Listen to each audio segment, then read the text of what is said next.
보실지 모르겠습니다. 베트남 여성들이 꽤 많이 오거든요. 베트남도 이제 그레이브스가 굉장히 많은 지역인데 거기는 안타깝게도 이제 고엽제 때문에 꽤 오는 것 같습니다. 그래서 그 베트남 여성들이 혹시 왔을 때는 간혹 이제 그레이브스가 거의 대부분 오는 것 같고요. 그 다음에 이제 남자는 좀 드물고요. 보통 20대, 50대 여성입니다. 그래서 보통 20대 아가씨들이나 혹은 이제 폐경 전후로 해서 오시는 분들, 여성들이 좀 많이 오고, 남자분들은 그렇게 오시긴 오시는데 심하지 않게 오시는 것 같고요. 그 다음에 이제 병인으로서는 갑상선 자극 호르몬입니다. 근데 저희가 실제로 갑상선 자극 수용체 호르몬이 보통 이제 TSH인데 그 TSH 자극한 호르몬이죠. 그래서 이걸 면역글로불린 TSI를 하는데 이거 굉장히 단가가 높습니다. 병원에서도 저희가 검사를 잘 안 하거든요. 왜냐하면 일본까지 가서 검사하거나 저희에서는 이제 녹십자에서 검사를 하고 있는데 환자가 이제 비용 부담이 뭐 3~40만 원 됩니다. 그래서 저희는 이제 이거 대신에 갑상선 자극 수용체 TSH 리셉터 안티바디를 들어갑니다. 그래서 리셉터 안티바디는 이 자극 수용체와 억제 수용체가 같이 붙어 있습니다. 그래서 이걸 가지고 이제 저희들이 이제 감별을 하게 됩니다. 그래서 이 수용체가 높을 때 항진만 있느냐 그러지 않습니다. 이 수용체가 높을 때 저하가 올 수가 있기 때문에 이제 그걸 저희가 보면서 환자 증상 따라서 이제 저희가 감별하게 됩니다. 그럼 여기서 보시는 건 이제 TPO 안티바디, 특히 뭐 그 의미가 있느냐, 항진증에서는 보통 이제 이걸 위주로 하시고요. 대부분 드물지만 5% 내외는 TPO 안티바디를 기준으로 해서 저희가 체크를 하기도 합니다. 왜냐하면은 이 자극 수용체가 거의 없는데도 항진증이 조절이 안 되는 경우가 있습니다. 그럴 때 이제 저희가 TPO 안티바디를 기준으로 해서 하게 되고, 실제로 임산부들에서는 이런 수용체 안티바디나 TPO 안티바디가 태반통에서 넘어가기 때문에 보통 이제 그걸 가지고 아이들 이제 추후 추적 검사를 하게 되겠습니다. 이 프라이머리 하이퍼사이브리즘과 여기 보시는 바와 같이 중독 증상이 있으면서 기능 항진증 자체적으로 생산되는 것이 아니라 항진증 증상 없이 그러니까 중독증이 있으면서 자체적으로 생산되지 않으면서 중독증만 있는 경우가 이제 곧 이제 환자들이 호발할 텐데요. 보통 서브아큐트 사이너티스가 되겠습니다. 환자들이 보통 피검사상에서 TSH는 떨어져 있고 프리티프는 올라가 있는데 보통 6주에서 8주 이전에 심한 목 감기가 옵니다. 보통 4주 전에서도 올 수도 있고, 그래가지고 환자가 오면서 갑자기 목이 아프면서 굉장히 힘들게 뭐 보면은 거의 병실 들어올 때 뭐 환자가 거의 입원하겠다고 올 정도거든요. 그래서 기어 들어올 정도로 심하게 옵니다. 그래서 보통 여자가 많이 호발이 되겠고요. 남자는 거의 못 받습니다. 딱 보시면서 스테로이드를 보통 한 20ml 정도, 열흘 정도만 줘도 확실히 화가 좋아지게 되겠고요.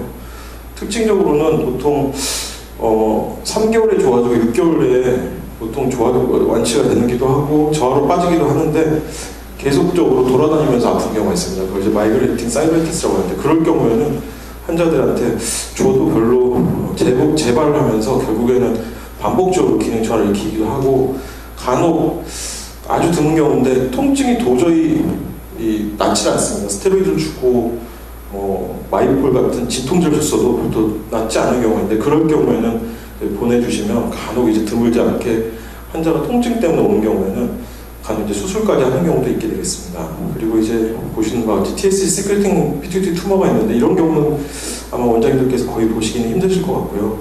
간혹 이제 보시는 바와 같이 여성들, 특히 베타 HCG가 올라가서 갑상선 기능 항진처럼 오는 경우가 있는데, 물론 임신부도 간혹 임신 1기 때 베타 HCG가 피크가 튀기 때문에 환자들이 보통 임신 6주에서 12주 사이에는 TSH가 떨어지면서 프리티프가 굉장히 올라가게 되겠습니다. 그런데 이제 간혹 임신도 안 한 상태에서 이제 오는 경우가 간혹 있기 때문에 가임기 여성들한테 혹시 기능 항진증이라고 하면은 이 베타 HCG를 꼭 체크를 해주시는 것이 좋을 것 같고요. 결혼 안 했어도 임신한 경우가 꽤 많기 때문에 혹시라도 체크를 해주시고, 아시겠지만 부모님 있을 때는 이제 아가씨들이 임신 그런 얘기 안 하다가 이제 따로 얘기해보면은 이렇게 코이투스 이스트가 있어서 간혹 이제 베타 HCG 해보면 임신된 경우가 간혹 있게 되겠습니다. 그래서 간혹 이제 가임기 여성들한테는 꼭 확인 체크를 해주시고, 드물지만 혹시 경험해보실지 모르겠지만 이제 고환암, 남자들 고환암에서도 베타 HCG가 올라가기 때문에 좀 올라가는 경우도 간혹 있게 되겠습니다. 그레이브스 약물 치료는 아시겠지만 메티마졸과 카비마졸을 주로 집중적으로 치료하게 되죠. 저희가 보통 10에서 30ml입니다. 보통 알로 따지면은 2알에서 6알 정도까지 체크를 하게 되고, 원장님들이 간혹 보시면은 이 약이 보통 24시간 가기 때문에 한 번만 주셔도 됩니다. 그래서 환자들 3번 분복할 필요 없이 아침에 그냥 못 드시면은 점심 때라도 한 번에 다 드셔라 해도 환자들은 굉장히 좋아하게 됩니다. 그래서 약을 3번 먹기가 쉽지 않고요. 2번도 잘 못 먹더라고요. 그래서 한 번에 그냥 주셔도 되는 약이기 때문에 메티마졸은 그렇게 주시면 되고, 이 BTU 같은 경우는 저희가 이제 보통 이게 똑같이 포텐시 때문에 보통 6알이 되겠죠. 이걸 이제 나눠서 주죠. 보통 그 환자들한테 초기 중독 증상이 심할 때는 이제 BTU를 쓰기도 하는데요. 요즘은 대부분 이제 메티마졸로 넘어가는 추세인 것 같습니다. 단 임산부들한테는 초기에는 이제 BTU를 쓰는 것이 낫겠다는 얘기가 좀 있습니다. 최근에도 나온 약 중에 이제 카비마졸이 있는데요. 이 메티마졸 6ml하고 카비마졸 10ml가 서로 포텐시가 같기 때문에 메티마졸 굉장히 적은 용량 써야 되는데 쪼갤 수가 없을 경우에는 보통 저희가 이 카비마졸로 바꾸기도 하고 실제로 부작용이 적다고 나와 있습니다. 그리고 이제 베타차단제를 저희가 같이 쓰기도 합니다. 이제 베타차단제는 아시겠지만 하트레이트 같은 그런 증상들을 좋아지게 하기 때문에 쓰기도 하는데, 그리고 이제 중독증이 심할 때 아시겠지만 프리티폴 컨버전 시키는 거를 이제 예방적 차원에서 쓰기도 하지만 저 개인적으로는 별로 좀 쓰고 별로 좋아하지 않습니다. 왜냐하면 하트레이트가 심한 경우에도 쓰기도 하지만 간혹 환자들 가운데 굉장히 하트레이트가 심한 경우에 왔을 때 갑자기 베타제를 쓰면서 하트레이트가 너무 떨어지면서 싱코프하는 환자도 있습니다. 그래서 이거 보통 쓰지는 않고요. 여자들한테는 보통 버틸 수 있으면 한 120대까지 제가 좀 지켜보는데요. 그 이유 중에 하나가 이제 임신부나 혹은 천식이 있는 경우에는 간혹 이제 이거 썼을 때 악화되는 경우가 있어서 베타체는 꼭 쓰는 건 아닌 것 같습니다. 그리고 이제 환자들한테 설명을 하실 때는 그레이브스병 같은 경우는 보통 2년 안에 이제 끝장을 봐야 됩니다. 보통 2년 안에 환자가 약을 끊거나 좋아져야 되는데 2년이 넘는 경우에는 장기적으로 가는 경우가 있습니다. 그럴 때는 이제 환자들한테 보통 치료를 바꿀 수도 있다, 아니면은 계속 약을 써야 될 수도 있다, 이렇게 말씀해 주시면 도움이 되겠습니다. 특히 이제 눈이 이렇게 막 튀어나온 환자들 같은 경우에는 약 쓰시면서 6개월 지나서 더 악화될 수가 있습니다. 그래서 이제 환자들한테는 6개월 지나서 눈이 또 나쁜 수가 있기 때문에 환자들한테 꼭 말씀해 주셔서 안과를 같이 치료를 받으시는 게 좋고요. 간혹 이제 그 술, 담배를 하는 사람들은 적극적으로 끊게 하셔야 됩니다. 특히 담배를 피면은 제가 보기에는 거의 효과가 안과 쪽은 더 나빠지는 것 같고 약제도 거의 못 끊는 것 같습니다. 그래서 담배 쪽은 꼭 좀 체크를 하셔가지고 끊는 것이 좋을 것 같고, 술도 가급적 끊는 게 좋다. 그래서 환자들한테 제가 설명할 때는 이 그레이브스병은 사우나에서 계속 땀을 뻘뻘 흘리는 병이다. 사우나에서 거의 7, 80도 된 상황에서 계속 땀을 뻘뻘 흘리는 병이기 때문에 환자들이 녹초가 되고 불안하고 힘들고 땀나고 막 그러기 때문에 이런 그레이브스 같은 경우는 환자들한테 가급적이면 음식도 조절하시면서 특히나 이제 건강식품 같은 것도 같이 끊어버리시는 게 특히 좋을 것 같습니다. 약물 치료는 보시다시피 이제 TFT를 모니터를 하시면서 2, 3개월마다 보시게 되고 리셉터 안티바디를 체크를 해주게 됩니다. TPO 안티바디보다는 리셉터 안티바디가 더 효용성이 있는 걸로 보이고 있고요. 18개월까지 1년 6개월입니다. 보통 저는 이제 2년까지 얘기하는데 한 50%가 이제 실제 중단할 수 있는 경우가 드물다고 하지만 제가 보기에는 한 80%까지는 중단이 되는 것 같습니다. 안 되면 이제 방사선료보다 수술을 해야 되지만 실제 한국에서는 이게 좋아하지 않기 때문에요. 환자들이 특히나 수술이나 방사선료법을 치료를 잘 안 받으려고 하죠. 물론 임산부들 같은 경우에는 젊은 아가씨들 20대 같은 경우는 적극적으로 이 방사선 치료를 권유를 하고 있습니다. 왜냐하면 아시겠지만 방사선 치료 끝나고 6개월 지나면서 이제 임신이 가능하기 때문에 보통 임신을 앞두고 있거나 젊은 아가씨들 같은 경우는 방사선 치료를 권유를 해서 하거나 혹은 이게 너무 심하면 안구 쪽으로 돌출식이 심하면 이제 수술적 치료를 같이 권고를 하고 있습니다. 그리고 이제 보시는 바와 같이 저용량으로 한 장기간 투여하는 경우가 있는데 저 환자들 보면 10년 넘게도 투여하고 있습니다. 그래서 환자들이 절대 안 하겠다고 하기 때문에 10년 넘게 투여한 환자도 저한테는 모시고 있는데요. 특별히 문제는 없는 것 같습니다. 그리고 이제 2010년도에 아시겠지만 갑상선 치료 이제 특징이 나왔는데 리셉터 안티바디를 측정하는 것이 좋겠다. 그래서 요즘 스캔이나 업테이크 검사는 거의 좀 잘 안 하고 있습니다. 그리고 반복 측정을 해서 치료 결정에 도움이 된다. 임신기에는 이거 측정을 해가지고 특히나 예후를 보는 것이 좋겠다. 18개월 이상 할 때는 치료 옵션 좀 바꾸는 게 좋겠다 그렇게 나와 있는데 환자들이 특히나 한국에서는 잘 원하지 않는 것 같습니다. 과연 그러면 이제 방사선치료요법을 했을 때 좋느냐? 환자들이 굉장히 레사제처럼 피곤해하는 사람도 있거든요. 그래서 제가 설명을 하고 무조건 환자고 하라고 하진 않고요.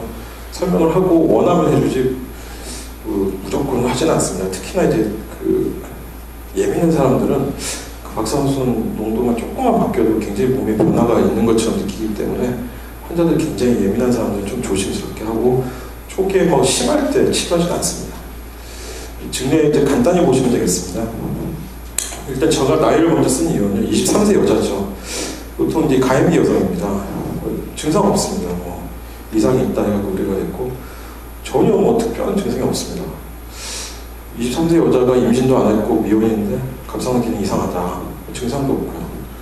갑상선 검사해보니까 프리티포가 이제 22, 저희 병원은 이제 17까지인데 보통 살짝 22 정도 올라가 있고 TSH는 떨어져 있습니다.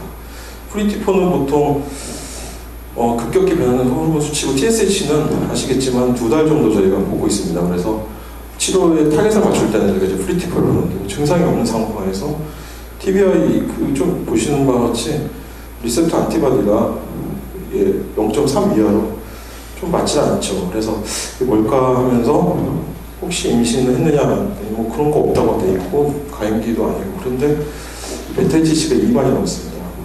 과연 2만이 넘으면 임신이겠느냐 산부인과 의뢰해보니까 이렇게 나눠서 오고 있는 경우 간혹 이제 이런 경우가 나오는 게 있습니다. 갑상선 초음파에서는 특별히 문제가 없고요.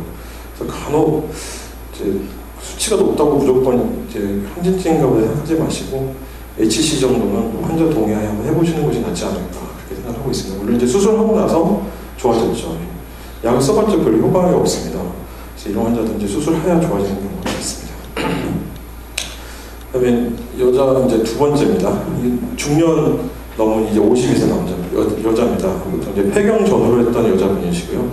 이제 증상이 없습니다. 갑상선 기능 이상으로 의뢰가 됐고 요즘 종합검진 많이 하는데 종합검진에서 의뢰가 됐습니다. 만져봐도 특별한 거 없고 가족 중에서도 특별한 게 없습니다. 검사한 건 이제 프리티표가 19 정도, 저희 병원이 17.87인데 살짝 올라가 있고 TSH는 떨어져 있습니다. 보통 이제 이렇게 되면은 보통 재검을 많이 하시잖아요. 저희가 이제 보통 볼 때는 한 달 정도 있다가 재검을 하게 되거나 특히 재검을 할 때는 환자들한테 꼭 말씀을 드립니다.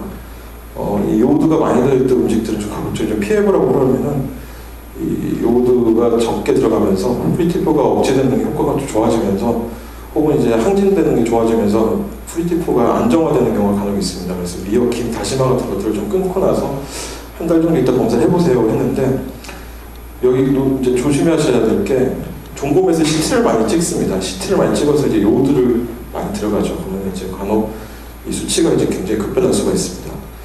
초음파를 했더니 살짝 이 염증들이 좀 거칠고 염증들이 좀 있으면서 블러드 서프라는 게 많지 않습니다.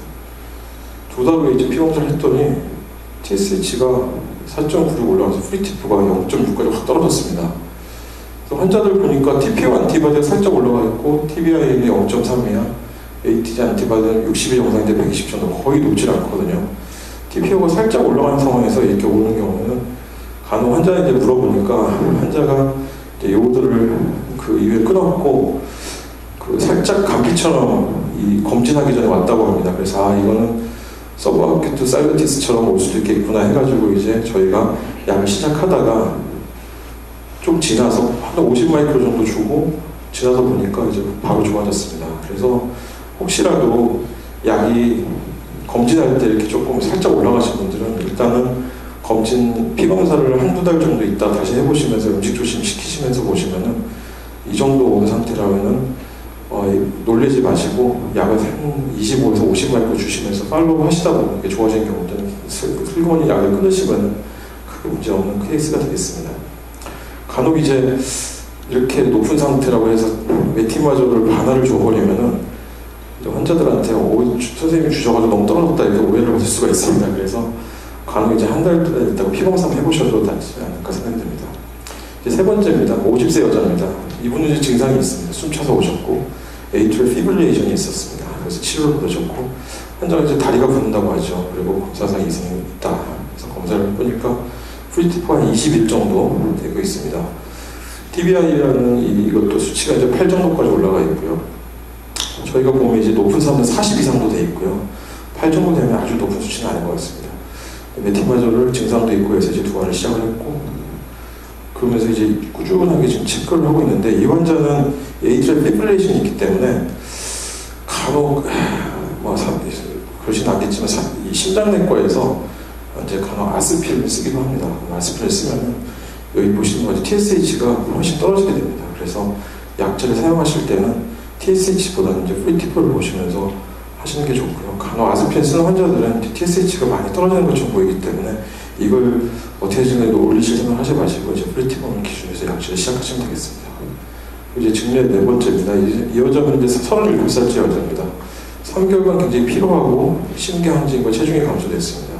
실제로 보면은 젊은 여자분들은 37살짜리 여자분이 만약에 항진증이 있다고 하면은 보통은 이제 체중이 감소되지 않고 도리어 쪄갖고 오는 꽤 있습니다. 그래서 이 증상과 이 검사하고 좀 안 맞는 경우가 있는데요. 검사했을 때 보니까 앞통도 없고 약간 커져 있고, 여기서 이제 프리티포 정상이 1.7입니다. 그래서 2015년 8월달에 검사한 게 0.87 나왔고요. TSH는 떨어져 있습니다. 검사한 거 보니까 이제 개인병원 원장님들한테서 메티마저를 내야를 2번을 승복하시고, 베타블로커를 이제 심계항진이 있으니까 10ml짜리죠. 이거 3번 주셨던 것 같습니다. 그리고 환자들한테 해가지고 이제 오시게 됐고, 실제로 보니까 제가 검사한 걸 보니까 죄송합니다. 그 전에 이제 그래서 9월달에 검사한 거 보니까 이게 좀 8월달에 떨어져 있어서 저희가 이제 약을 조금 추가를 했습니다. 저희가 도리어 이제 이 메티마저를 줄이는 것보다는 살짝 갑상선 호르몬을 살짝 넣어주면은 이 TSH 리셉터 안티바디를 억제 효과가 있으면서 프리티포를 안정시키는 효과가 있습니다. 그래서 그걸 주게 됐고요.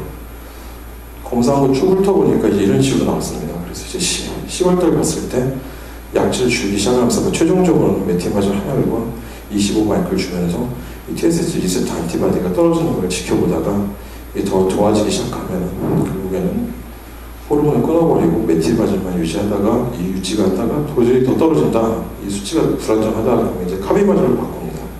카비마저 5mg, 메티마저 5mg에 추후에 카비마저 5mg를 바꾸면 보통 3mm 정도, 3mm 정도밖에 안 되기 때문에 이제 그렇게 바꾸면서 환자를 이제 유도를 하면서 1년 반 정도 있다가 약을 끊을지 말지 결정하게 됩니다.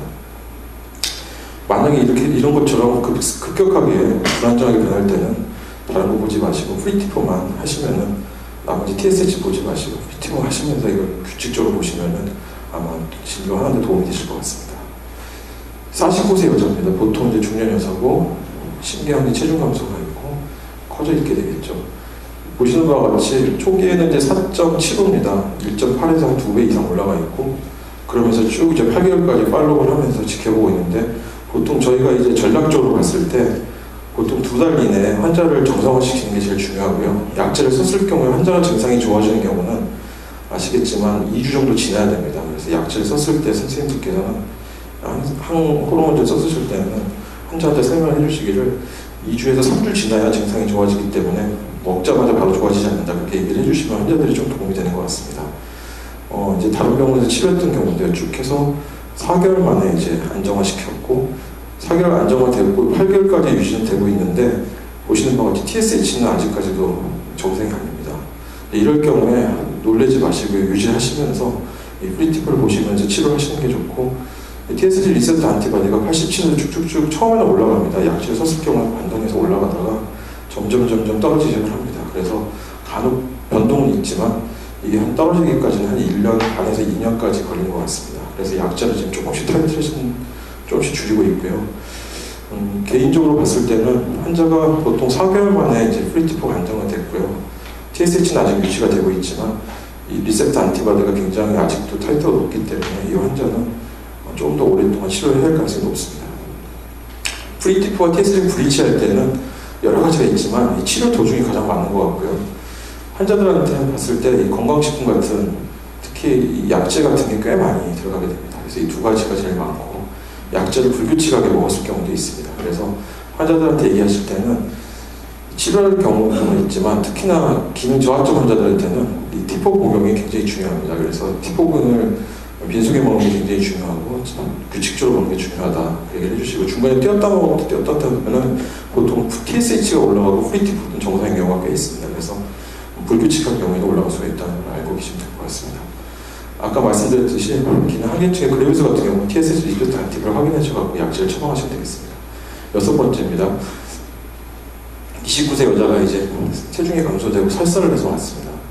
보통 이런 경우에 이제 2년 전에 산후갑상선염 후에 저하증으로 진료를 받았죠. 그리고 나서 호르몬약을 먹고 하고 있는데 보시다시피 느낌이 좀 이상합니다. 이게 보통 설사와 열감이면 항진증이 되겠는데요. 약이 과용인가 봤을 때도 특별히 문제는 없습니다. 여기 보시는 건 TPO도 떨어져 있고 TGA 들이받는데 얘는 크게 아직 의미는 없거든요. 그래서 TSH가 쭉 올라가 있고, 그래서 환자를 쭉 훑어보니까 그 저하증을 진단하고 나서 쭉 먹고 있었던 거죠. 그래서 75마이크로 드시고 해서 프리티포를 보면은 좀 올라갔다가 봐가면서 이제 이 프리티포가 쭉쭉쭉 올라가는 경우입니다. 이럴 경우에는 간혹 환자가 기능 저하로 갔다가 기능 항진으로 갔다가 다시 회복되는 경우가 있습니다. 그래서 산후갑상선염 후에 환자들한테는 꼭 확인을 하실 때는 과연 애기 갖기 전에 갑상 상태가 어땠는지, 애 갖는 중에 어땠는지, 그리고 애기 갖고 난 다음에 어땠는지 확인하시면서 2년 전에 갑상선 이제 아이를 가졌다고 하면은 보통 환자들이 회복되는 기간을 저희가 보니까 2년 정도 걸립니다. 그래서 2년 정도 팔로우 하시면서 보시는 게 좋고요. 보통 이제 저하증이었다가 항진 쪽으로 갔다가 이제 다시 또 회복되는 경우가 있습니다. 그래서 이런 경우에 놀라지 마시고 환자한테 설명하시면서 약을 거기에 따라서 맞추시면 됩니다. 쭉 보시면 이제 여기 TSH 안티바디가 그 이셀 했는 데이터가 확 올라갔었죠. 그러다가 이제 쭉 회복되는 경우가 있습니다. 아마도 이런 환자 같은 경우는 이제 셀프 리미팅하기 좋아지는데 이제 그런 얘기는 했을 수 있습니다. 환자가 이제 폐경 됐을 때는 간혹 이런 환자들 가운데 갑상이 또 흔들리게 됩니다. 그래서 추후에 아기를 갖기 전이나 갖는 중간에 혹은 출산 후에 그리고 폐경 때는 꼭 체크를 해보라고 얘기를 해주시면은 환자들이 그 얘기 듣고 나서 꼭 원장님한테 찾아오는 경우가 꽤 있습니다. 7번째입니다. 37살 여자고 체중 증가가 됐습니다.